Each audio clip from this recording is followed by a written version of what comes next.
irmãos. Vamos abrir a palavra do Senhor no Evangelho de João, capítulo 13. Se você nos visita, seja bem-vindo. Nós temos o hábito de pregar a palavra de Deus em sequência aqui em nossa igreja e estamos expondo o Evangelho de João, chegando hoje, na realidade, continuando a perícope, a última perícope que nós começamos, a partir do 12 ao 20. Se você encontrar, se coloque de pé.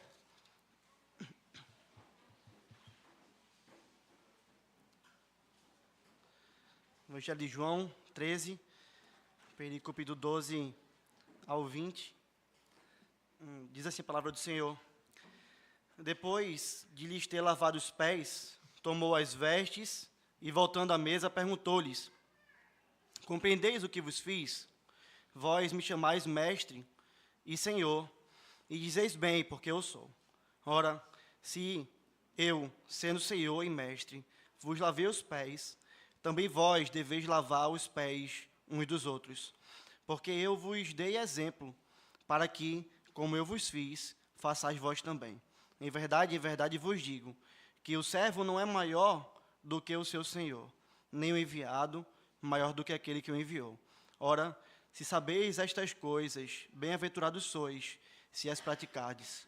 Não falo a respeito de todos vós, pois eu conheço aqueles que escolhi. É antes para que se cumpra a Escritura.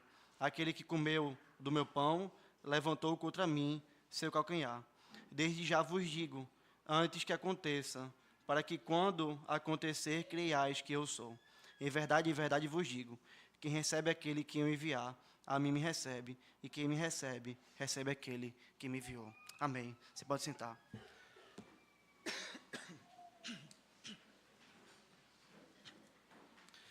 Querido, é um cântico muito conhecido que nos diz verdades preciosas, quando assim afirma: morri na cruz por ti, foi para te livrar, meu sangue ali verti e posso te salvar. Morri na cruz por ti, que fazes tu por mim? Vivi assim por ti, sofrendo intensa dor, e tudo fiz aqui por ser teu salvador. Morri na cruz por ti, que fazes tu por mim? Sofri na cruz por ti, a fim de te salvar, a vida consegui, e agora vou dar. Morri na cruz por ti, que fazes tu por mim? Eu trouxe a salvação dos altos céus, favor. É livre o meu perdão, é grande o meu amor. Morri na cruz por ti, que fazes tu por mim. Esse é um cântico bastante conhecido, que deve nos levar, quando nós o ouvimos, até mesmo lemos a sua letra, a uma grande e preciosa reflexão, irmãos. Afinal, a morte de Cristo, ela não é um conto de fadas, e você precisa saber disso. Quando falamos que o Senhor Jesus, ele morreu na cruz, não estamos contando algo inventado da nossa mente. Não é um canto da carochinha, não é um conto de fadas, não é uma história de ficção científica, não. A morte do nosso Senhor e Salvador Jesus Cristo foi real, a sua entrega foi completa. Ele é o único homem que dividiu a história em antes e depois dele, porque o mundo ansiava, aguardava a revelação do Messias, daquele que de fato é o Salvador. Ali em nosso lugar, naquela cruz, estava o nosso Cristo, o Deus que tira o pecado do mundo. Sofreu, morreu, verteu o seu sangue em lugar de pecadores como eu e como você. E a pergunta que devemos fazer quando olhamos para esse texto daqui, desse cântico, e olhamos para a morte de Cristo, é a mesma que a compositora do cântico fez. Morri na cruz por ti, que fazes tu por mim? O que nós temos feito por ele, meus irmãos? Como nós temos vivido pelo nosso Salvador? Como nós temos vivido por aquele que morreu uma morte tão cruenta em nosso lugar? Uma coisa eu posso afirmar: a encarnação do nosso Senhor, o fato de ele ter se feito homem, o fato de ele ter sido humilhado, o fato de ele ter recebido todas aquelas afrontas, passado por toda a humilhação que ele passou, o fato de ele ter sentido dor, uma dor excruciante na cruz, O fato de ele tendo sido ali, naquele momento, alguém que recebeu sobre si os nossos pecados e visto o próprio Pai o desamparar na cruz do Calvário, deve gerar no meu coração e no seu gratidão. Deve gerar no meu coração e no seu um sentimento profundo, irmãos, de gratidão. E, consequentemente, então uma entrega completa ao nosso Senhor. Porque, vejam, Ele morreu na cruz em nosso lugar. Não se engane. É isso que o Senhor espera de nós. E nós iremos ver isso com mais propriedade ainda nessa noite de hoje. Nós vimos no sermão passado que o Senhor Jesus, tendo lavado os pés dos discípulos, se humilhado dessa maneira, agora começou a ensiná-los, a falar sobre aquilo que ele havia feito. E ele nos mostrou que assim como ele fez, nós também devemos fazer. Ele deu um exemplo de humildade. Ele mostrou isso na prática. E agora ele está discipulando os seus discípulos, dizendo, vocês também precisam fazer o mesmo. E seguindo então no ensino do Senhor, irmãos, como nós temos coisas aqui a aprender, como podemos identificar, como o nosso mestre nos ama, como ele nos encoraja, como ele trata o nosso coração de maneira integral, para que nós possamos servi-lo de maneira integral. Como o nosso mestre nos mostra, irmãos, que mesmo diante da dificuldade que ele passou, da humilhação que ele passou, e da sua morte na cruz do Calvário, ele também quer que nós vivamos para ele. É esse o ensino que nós encontramos, irmãos, na sequência do texto. E hoje eu vou me ater apenas aos versículos 16 e 17, da riqueza que nós temos aqui nesse texto, do capítulo 13, onde o Senhor, ele vai ensinar a mim e a você, que a humilhação e serviço do rei deve gerar servos que se humilham e que servem. A humilhação e serviço de Cristo, nosso rei, deve produzir servos que se humilham, servos que servem. Olha o que ele disse, em verdade vos digo, que o servo não é maior do que o seu senhor, nem o enviado maior do que o que o enviou. Ora, se sabeis estas coisas, bem-aventurados sois, se as praticardes.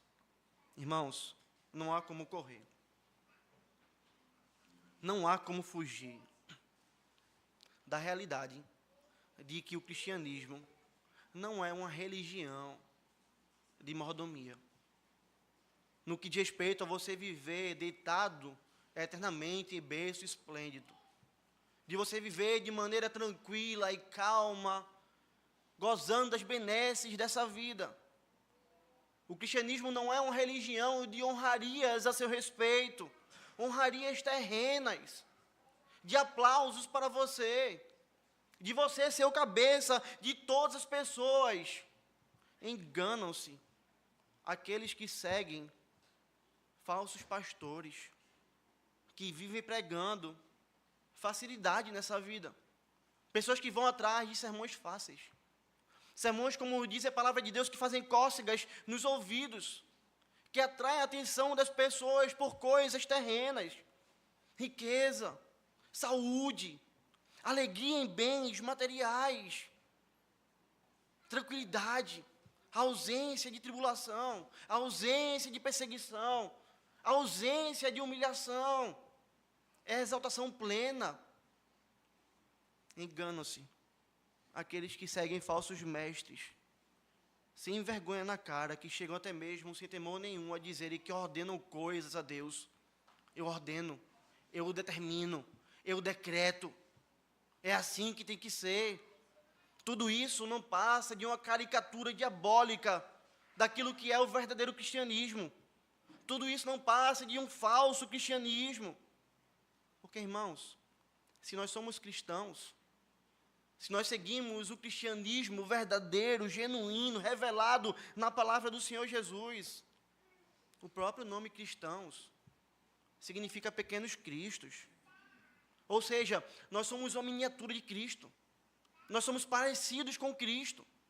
Quem olha para mim e para você deve enxergar em nós Cristo. Deve ver isso na minha vida e na sua.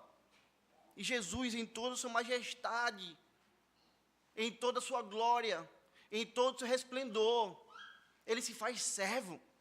E como servo, ele se humilha. E como servo, ele serve. Para ensinar a mim e a você também a servirmos. Irmãos, como o nosso Senhor é bom. Porque veja, em toda a sua majestade e ensino, o Senhor continua a tratar o nosso coração. Ele poderia ter parado ali se nós, como homens que não entendemos todas as coisas, pudéssemos julgar, dizer, já é suficiente. Ele falou que nós devemos seguir o exemplo dele, que assim como ele fez, devemos também fazer. Mas, irmãos, Jesus vai mais profundo. Ele ainda toca em áreas da nossa vida que devem ser tocadas. Porque ele vai virar para os seus discípulos e também para mim e para você e vai dizer, olha, em verdade eu vos digo, o servo não é maior do que o seu Senhor. Aquele que é enviado não é maior do que aquele que enviou. Ele vai dizer isso a mim e a você. E veja a riqueza que há aqui. O Senhor não apenas está dizendo a mim e a você, porque nós devemos copiá-lo.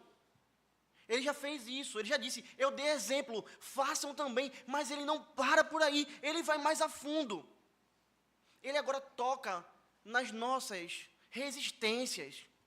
Ele toca naquilo que o nosso coração possui para resistir à sua vontade. Ele toca na dureza do nosso coração, buscando tirar de nós tudo aquilo que não deve estar em nós como povo dele. Ele vai dizer a mim e a você, eu estou dizendo algo, eu estou falando para vocês, o servo não é maior do que o seu Senhor. O que é enviado não é maior do que aquele que enviou. Isso não é uma realidade. Olhe para a vida real, veja, eu estou dando 2 exemplos claros a você. Se você observar um escravo, ele não é maior do que o Senhor. Se você observar um garoto de recados, ou um homem que foi enviado para levar uma mensagem, ele foi enviado por alguém que é superior a ele. O que Jesus está fazendo com essa ilustração, irmãos, é mostrando a mim e a você em que posição nós estamos. E em que posição ele está. Ele está dizendo a mim e a você, você é um servo. Nós somos servos. E eu sou o Senhor. Irmãos, nós somos como um escravo. E ele é o nosso dono. Ele é o nosso Senhor. É ele quem manda. A nossa vida não nos pertence. Não está nas nossas mãos. A posição que Cristo está diante de nós é uma posição completamente superior. Ele está muito acima. Nós poderíamos ser considerados, irmãos, como um garoto de recado. Um menino que leva uma ordem ali dada por um superior. Um rei que pega um menino e vai dizer, vai lá e leva essa mensagem. Ou um homem vai dizer, vai lá e leva essa mensagem. Você é obrigado a fazer isso. Por quê? Quem foi que mandou você? O rei me mandou. Oh, o rei me enviou. Quem é aquele garoto de recados? Quem é esse homem que apenas leva uma mensagem? Comparado com o rei. Permita-me perguntar a você, diante de Cristo, quem somos nós, irmãos, na fila do pão? Falando com esse ditado popular que a gente fala aqui no Nordeste. Quem somos eu e você na fila do pão? Percebe que na fila do pão todo mundo é igual? Não há rico nem pobre? Não há forte nem fraco? Não há gordo nem magro? Todo mundo é igual. Quem somos nós diante do Senhor, irmãos? O que o Senhor está deixando claro aqui, a mim e a você Ele é maior, Ele é superior do que cada um de nós. Ele é Deus. Nesse texto a gente pode perceber isso claramente, a divindade de Cristo. Porque está falando, eu sou superior a vocês, eu não sou um homem como o outro qualquer, ainda que ele tivesse encarnado como um homem. Mas ele está mostrando, eu sou Deus. Mais na frente isso vai ficar mais claro ainda. E é isso que nós precisamos entender, irmãos. Jesus é Deus. E nós somos só criaturas. Então veja, se ele sendo Deus, serviu a homens de tal maneira, ao ponto de lavar os pés dos seus discípulos, lavar os pés de pecadores miseráveis como eu e você somos. Pés que se sujam na caminhada. O que é que nós não podemos fazer se nós somos infinitamente menores do que o nosso Senhor? Se nós somos apenas escravos, se nós somos apenas um garoto de recado, o que é que eu e você podemos dizer que nós não vamos fazer pelo Senhor? Essa pergunta, eu confesso aos irmãos, ela me deixa angustiado. Há muito tempo, essa reflexão tem angustiado o meu coração. Sabe por quê, irmãos? Porque quando olhamos para o nosso coração, nós encontramos tantos, eu não quero, não é verdade? Nós encontramos tanto, eu não vou fazer isso. Encontramos tanto, eu nunca faria isso. Nós somos tão maus, mas tão maus, que em nossas negativas de obedecermos ao Senhor, nós chegamos até mesmo a envolver o próprio nome do Senhor. Tem gente que olha para algo difícil no reino de Deus e vai dizer assim, Deus me livre disso. Já viu alguém falando isso? Talvez você já falou. Se alguém disser para você, olha, você vai para a Coreia do Norte pregar o evangelho lá, muitos vão olhar e vão dizer assim, Deus me livre. Deus me livre de morrer. Deus me livre de sofrer. Deus me livre. Eu nunca faria um negócio desse. E é assim nós vamos vivendo, irmãos. Vagando pelo mundo. Em diversas áreas da nossa vida. Como senhores da nossa vida. Mas professando com a nossa boca ver um Senhor sobre nós. Professando com a nossa boca ver alguém que é superior a nós. Mas dizendo em atos práticos, eu não faço, porque eu não quero fazer isso. Eu não vou obedecer. Jesus está mostrando a mim e a você, que como cristãos, nós deveríamos estar andando na contramão disso tudo. Isso não deveria ser uma realidade em nossas vidas, irmãos. Nós deveríamos estar experimentando outra realidade. Deveríamos encontrar na vida dos cristãos e de todos os cristãos uma verdadeira rendição ao Senhor, uma vida completa de entrega ao Senhor, uma vida de satisfação naquele que enviou a gente, uma vida de serviço àquele que morreu em nosso lugar, porque veja, foi assim que o Mestre viveu, é assim que o nosso Cristo viveu. Querido, eu quero que você entenda que houve um tempo que o Senhor Jesus estava na eternidade no céu. Estava com o Pai, com anjos o adorando. A todo momento, 24 horas por dia, o seu povo, os anjos, todos louvavam ao Senhor e obedeciam ao Senhor de maneira perfeita. Mas Ele decidiu se fazer homem. Ele se encarnou. Ele teve um corpo como o meio seu, e Ele veio aqui a essa terra para sofrer tudo o que Ele sofreu. E ainda se humilhou, lavando os pés de pecadores. Se o Senhor se humilhou dessa maneira, e serviu até mesmo os seus inimigos, porque Ele lavou os pés de Judas, até daquele que iria traí-lo, você e eu também podemos fazer isso. Mas não é só podemos, você e eu também devemos fazer isso. Porque Ele diz isso a mim e a você. Porque Ele está instruindo a mim e a você.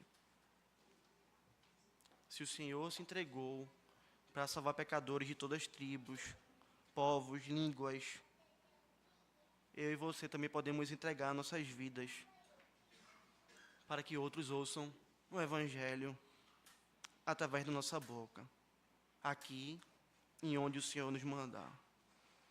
Nós nunca poderíamos entregar nossa vida fisicamente para perdoar os pecados de ninguém, porque o meu sangue e o seu não valem nada.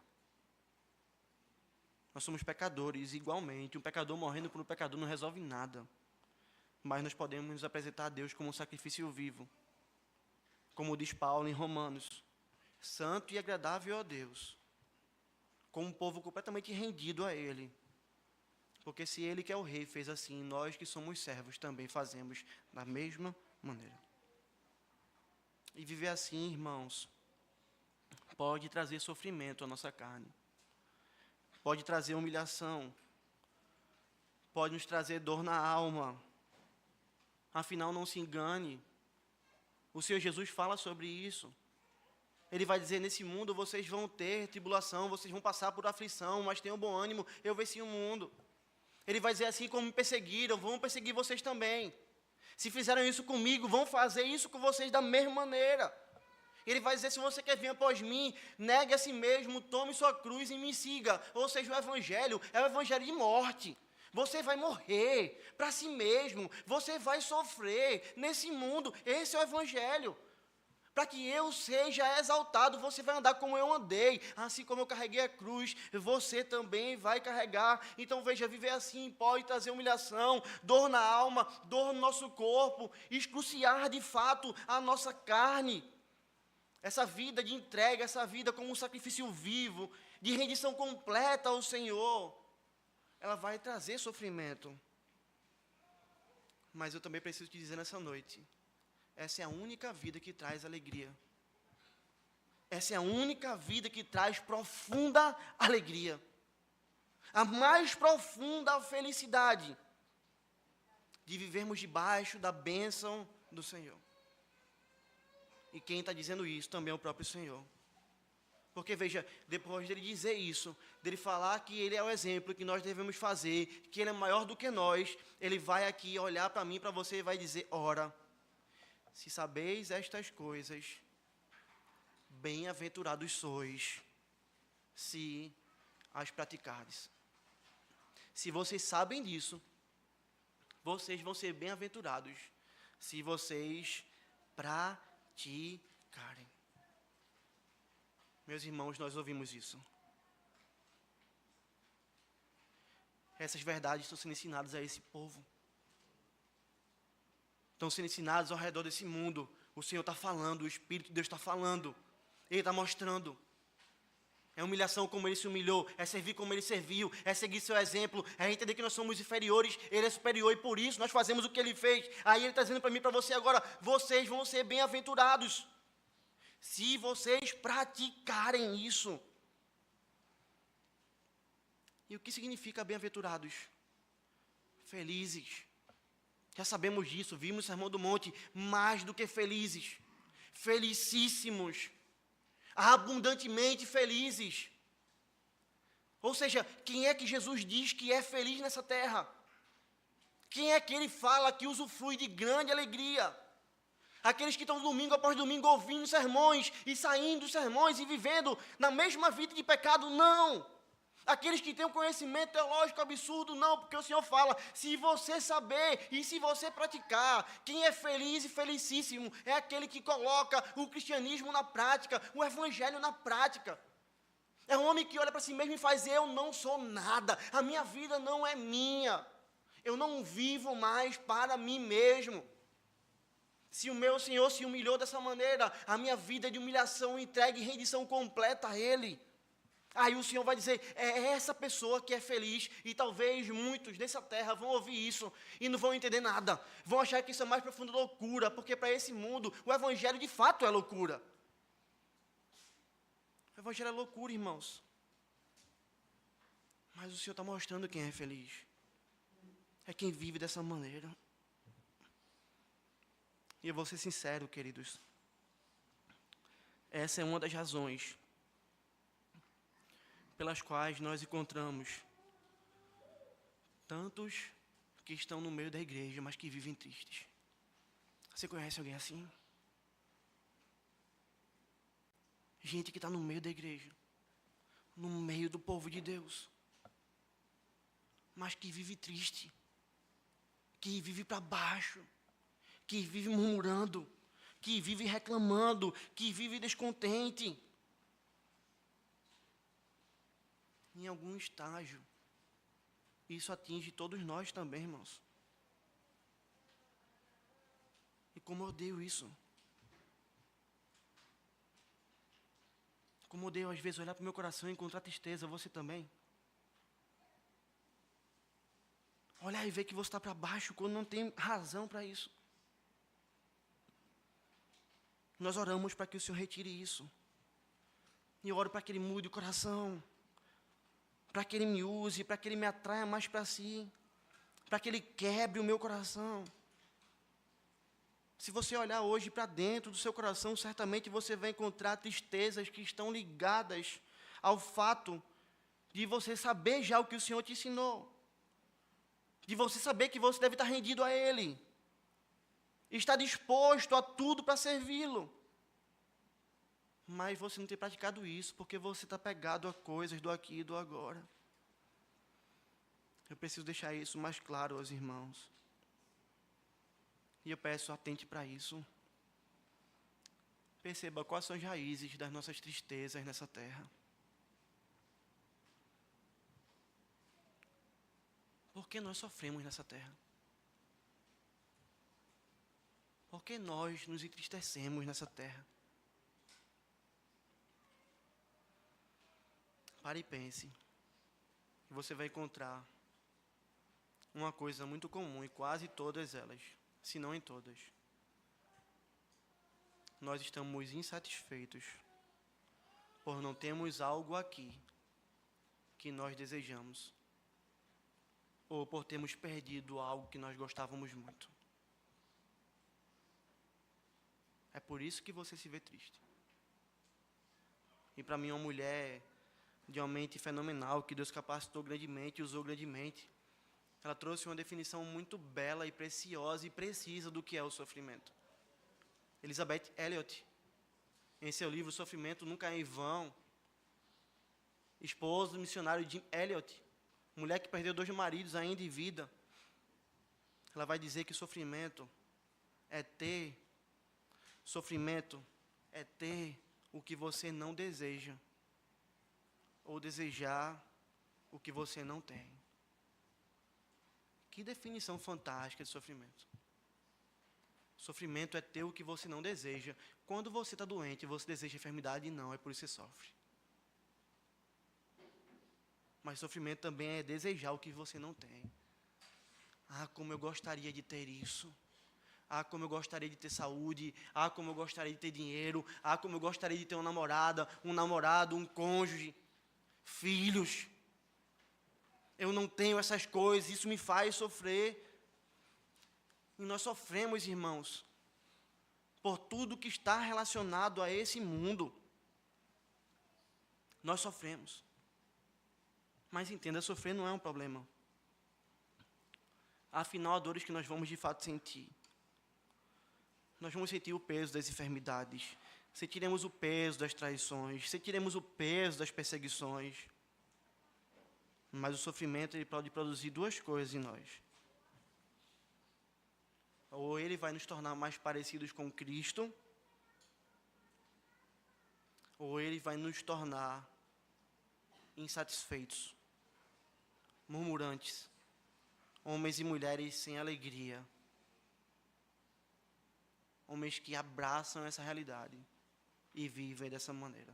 E esse é o problema.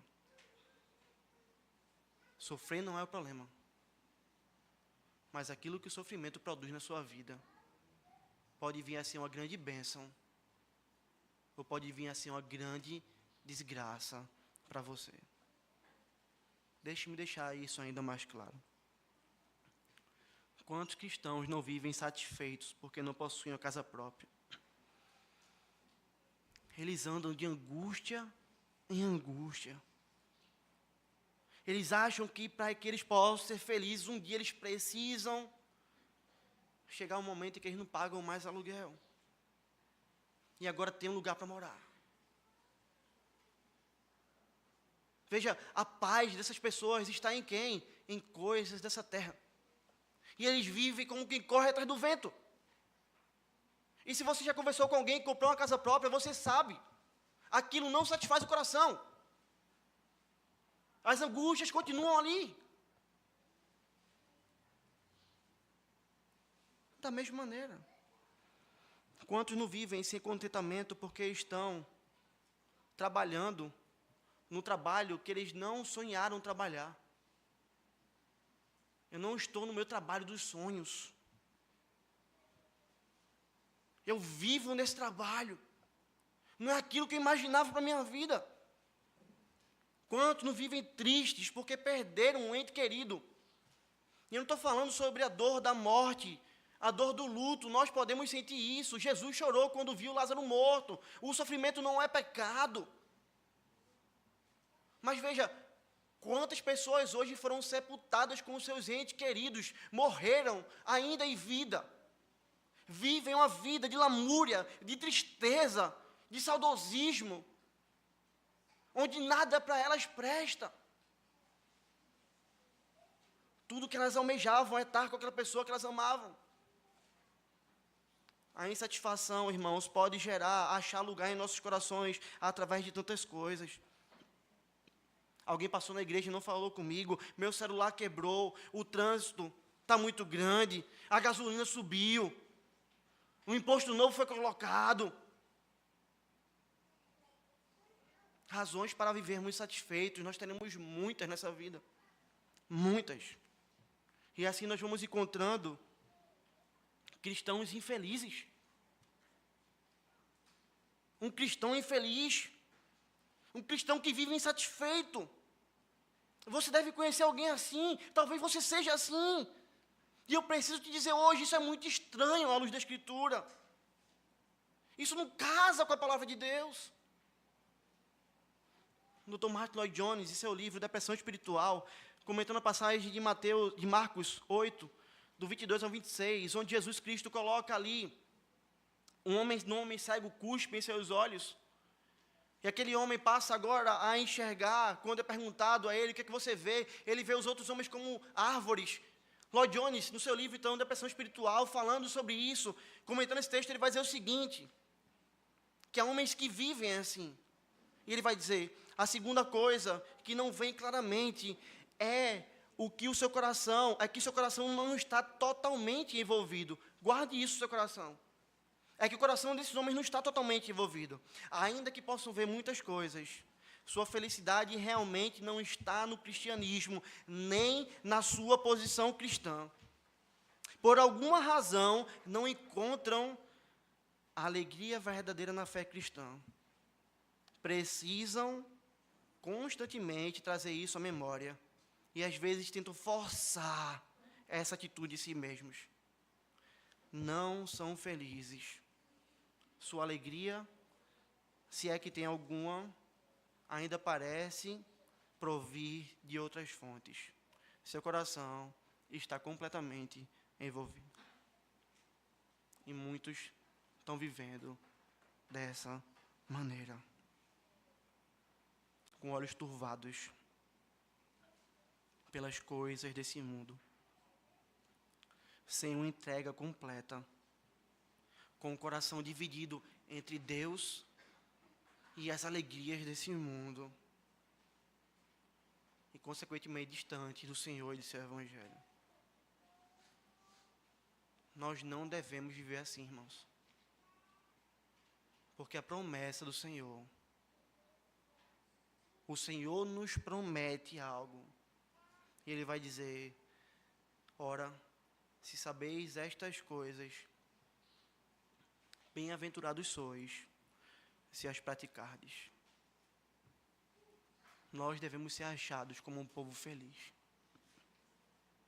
Como um povo felicíssimo. Como um povo bem-aventurado, mais do que feliz, irmãos.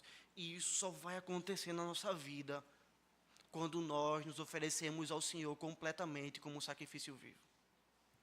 Quando nós nos oferecemos integralmente ao Senhor. Quando o nosso coração deixar de estar dividido pelas coisas desse mundo e Deus.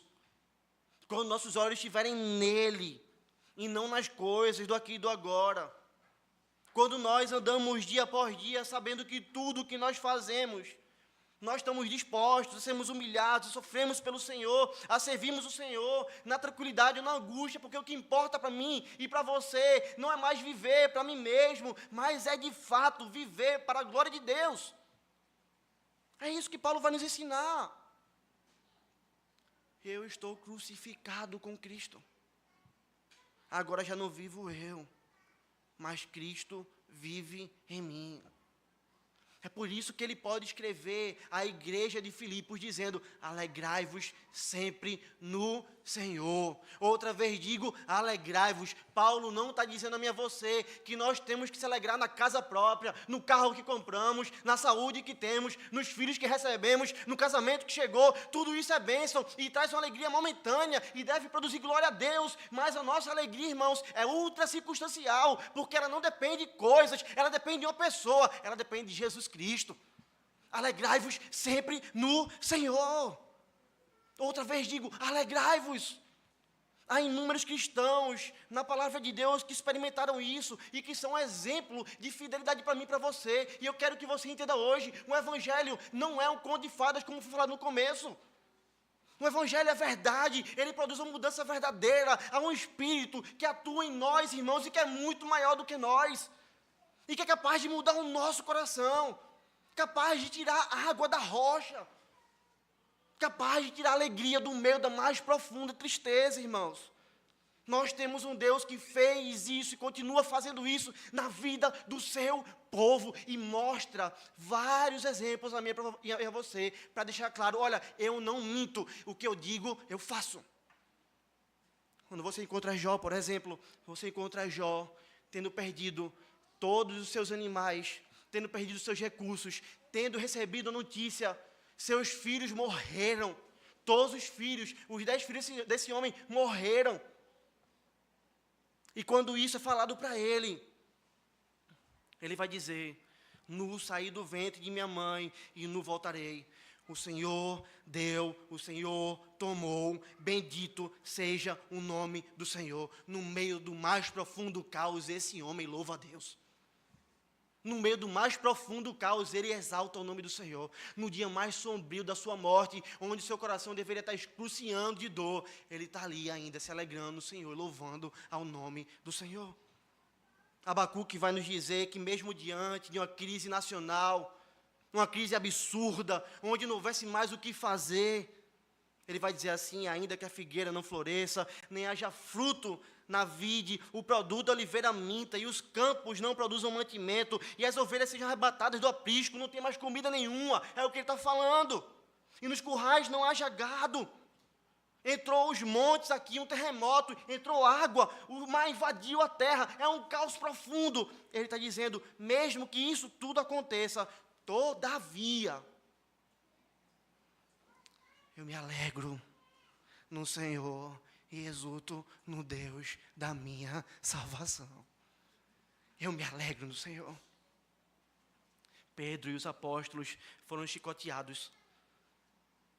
E eles saíram alegres, porque foram achados dignos de sofrerem por Cristo.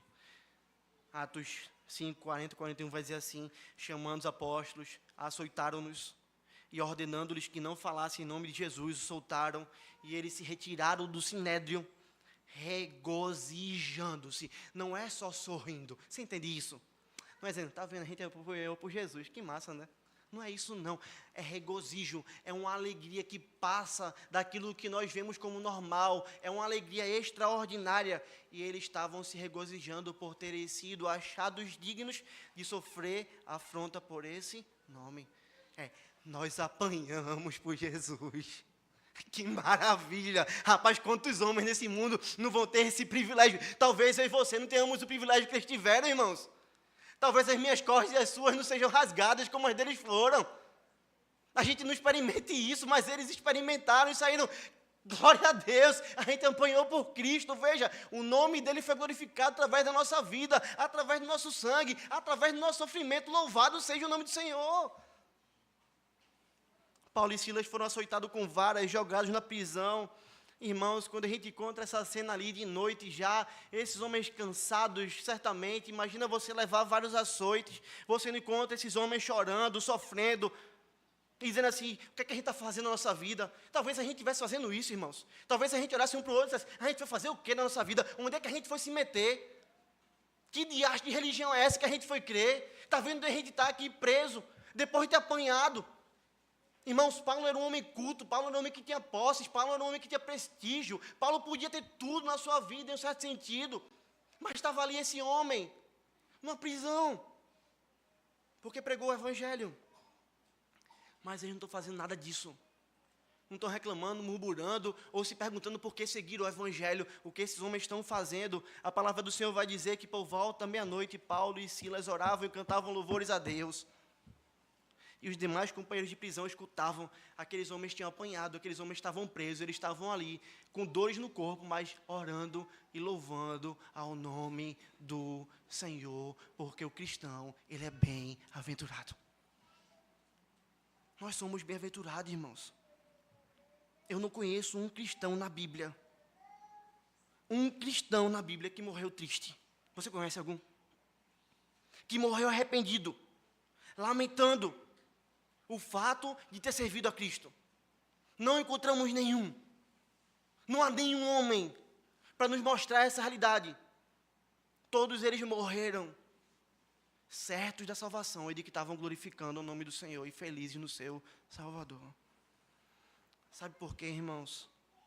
Não é porque eles são super-homens. Não é porque eles são melhores do que eu e você. É porque o Senhor é fiel e cumpre as suas promessas.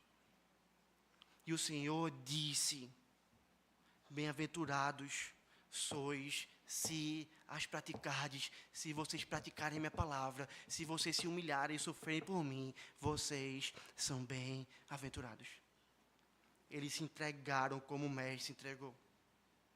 Eles foram humilhados como o mestre foi. Eles viveram como um sacrifício vivo, como Cristo viveu. Eles não apenas ouviram esse evangelho, mas praticaram isso, colocaram isso na prática, tiraram os olhos do mundo e puseram no Senhor. E o que é que o Senhor fez?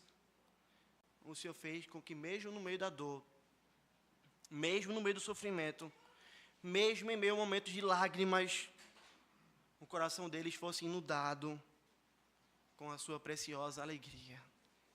A alegria do seu cuidado, a alegria da sua presença, a alegria da sua salvação, a alegria pelo quem Ele é. Irmãos, a Bíblia nos diz que Jesus Cristo é o mesmo ontem, Ele é o mesmo hoje, e Ele o será para sempre. Em 2 Coríntios 1:20, ele vai dizer que porque quantas são as promessas de Deus, tantas tem nele o sim, porquanto por Ele é um amém, para a glória de Deus por nosso intermédio.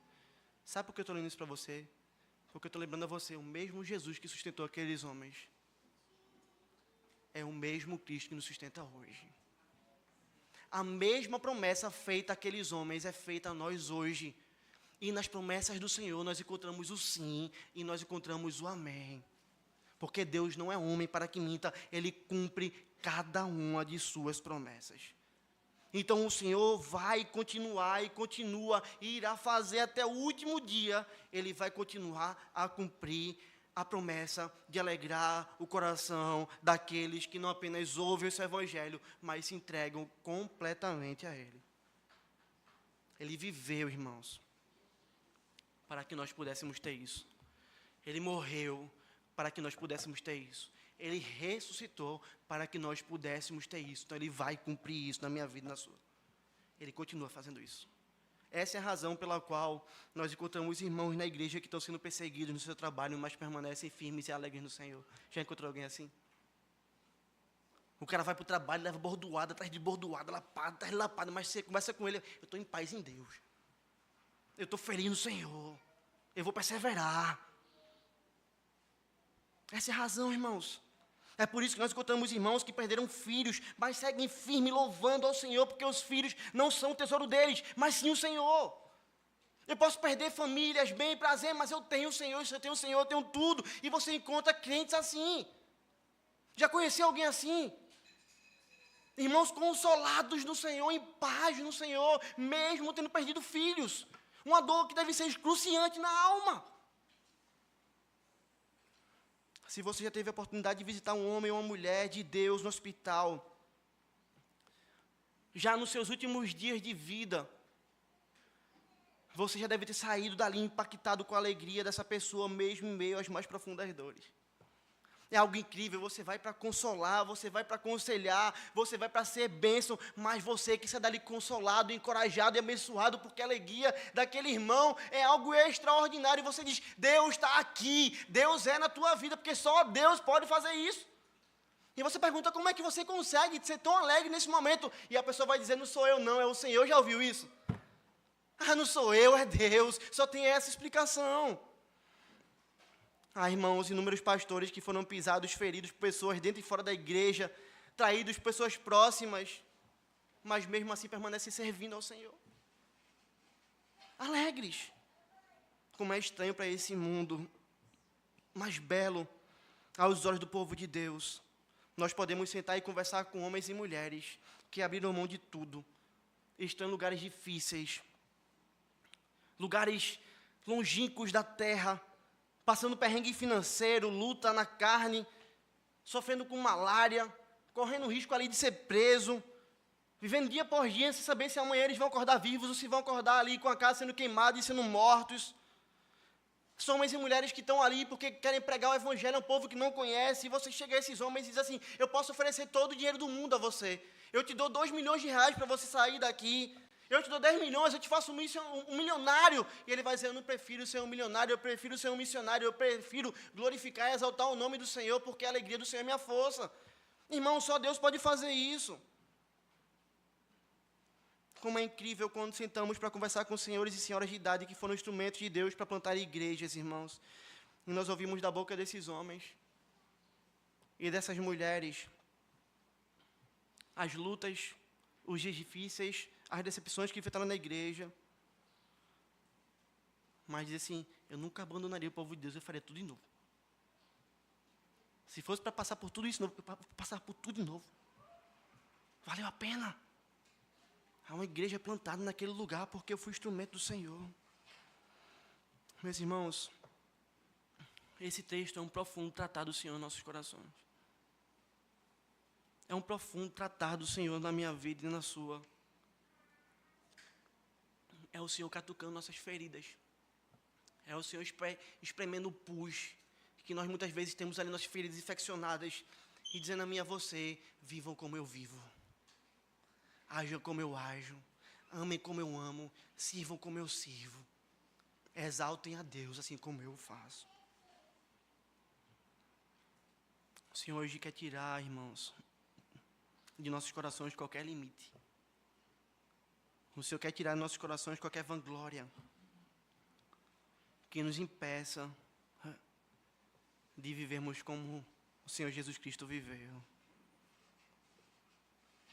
Nos dando também uma promessa, encorajando a mim e a vocês, dizendo, se vocês viverem assim, vocês vão ser bem-aventurados. Se vocês viverem assim, vocês vão experimentar o que de fato é felicidade. Diante disso, cabe a cada um de nós ouvirmos aquilo que o Senhor nos disse. E fazemos como Ele nos falou, se vocês ouviram e se vocês praticarem. Colocarmos então em prática. Para isso, precisamos sondar nossos corações, irmãos. E vermos onde nós temos errado. E corrigimos nossos caminhos.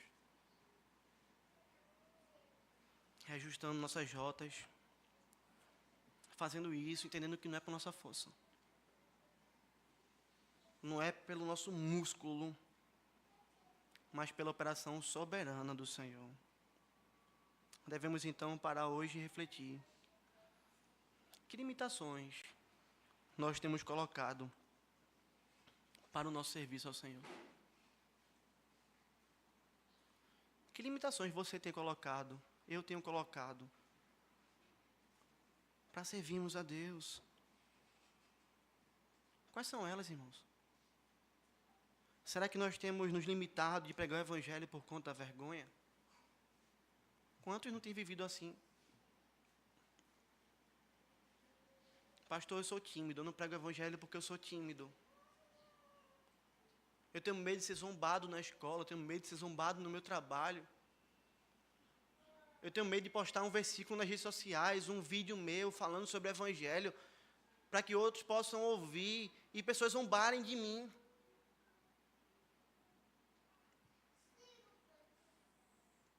Acaso nós temos rido de piadas, irmãos, imorais para não ficarmos fora de grupos no trabalho? E essa é a nossa limitação de nos portarmos como crentes genuínos, verdadeiros, dizemos assim, olha, a minha postura é outra. Eu ajo de maneira diferente. Eu me pareço com o meu Cristo. Será que a nossa zona de conforto, irmãos, é a nossa maior limitação? Eu queria que você pensasse sobre isso hoje. Quantos de nós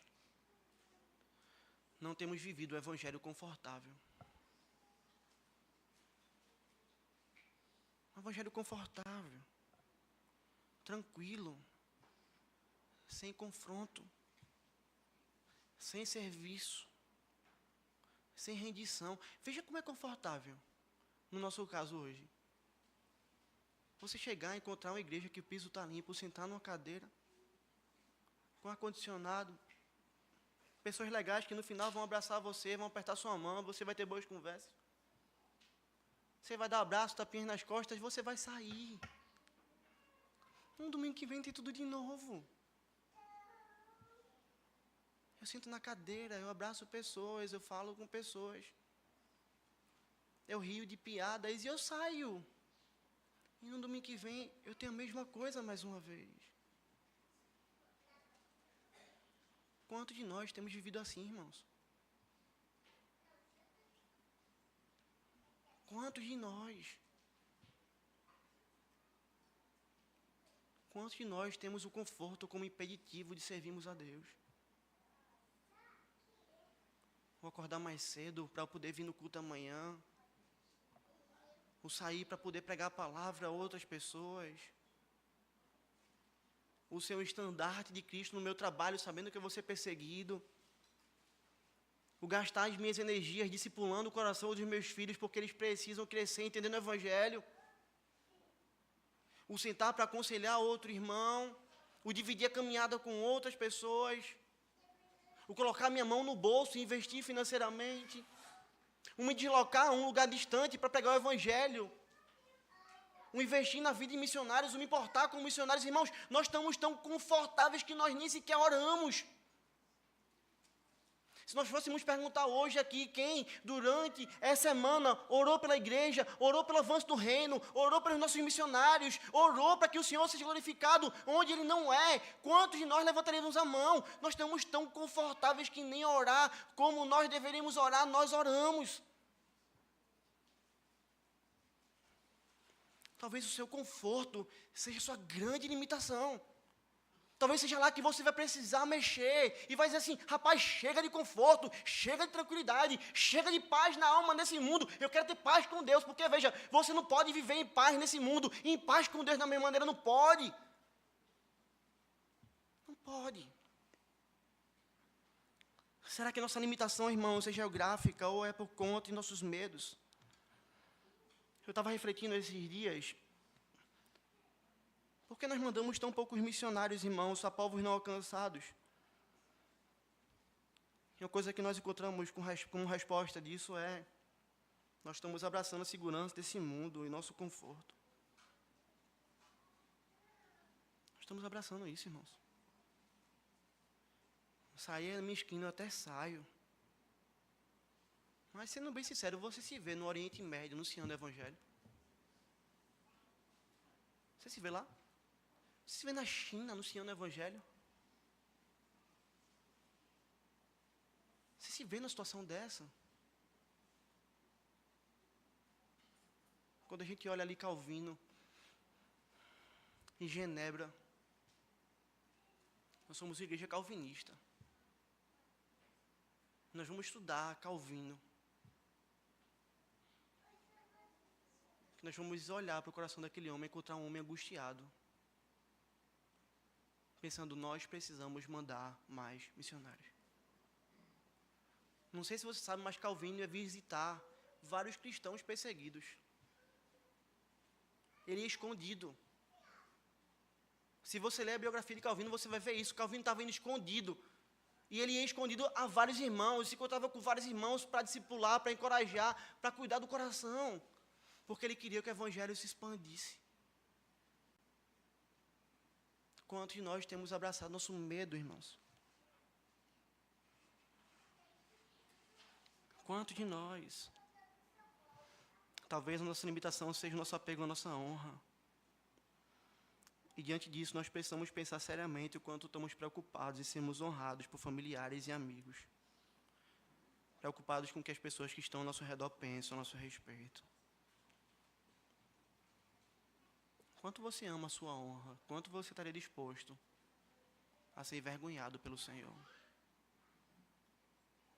Já pensou nisso? Talvez você ame mais sua honra do que a honra de Cristo. E se você está nessa situação, você está em maus lençóis. Talvez a preguiça seja o nosso fator limitante. Afinal, servir ao Senhor dá trabalho. Ser preguiçoso é muito mais fácil.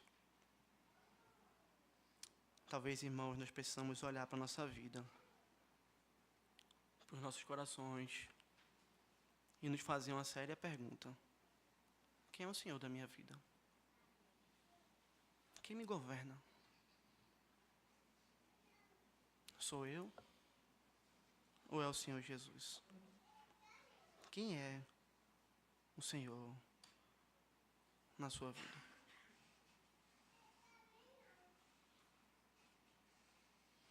Se você tem negociado o Senhor de Cristo em algumas áreas da sua vida, hoje é dia de se arrepender. Mas talvez você chegou aqui hoje entendendo, rapaz, eu falava que Jesus é bom. Eu falava que Ele é meu Senhor, mas eu não vivo para Ele mesmo. Eu nunca vivi. Eu tenho vivido no meu pecado. Se essa é a tua realidade, saiba a esperança. Porque o Senhor diz que todo aquele que o Pai der a Ele, esse virá a Ele. E o que vem a Ele, de modo nenhum, Ele lança fora. Sendo assim, seja você que não tinha Cristo como seu Senhor e Salvador, seja nós, irmãos, que alguns aspectos de nossa vida não estamos colocando o Senhor no trono como deveria estar. Todos nós devemos hoje correr aos pés do Senhor. Todos nós, sem exceção, irmãos. Devemos correr aos pés do Senhor, clamando que Ele inunde o nosso coração dEle. Que Ele nos mate onde precisamos ser mortos. E que Ele forje Cristo em nossos corações, como nós precisamos ser forjados, irmãos. Porque é só dessa maneira que nós vamos experimentar alegria e alegria verdadeira. É só dessa maneira que nós vamos, de fato, ser bem-aventurados. Não deixe que nada nessa terra tome o seu coração. Tudo aquilo que estiver tomando o seu coração, retire do lugar. Arranque na força do Senhor.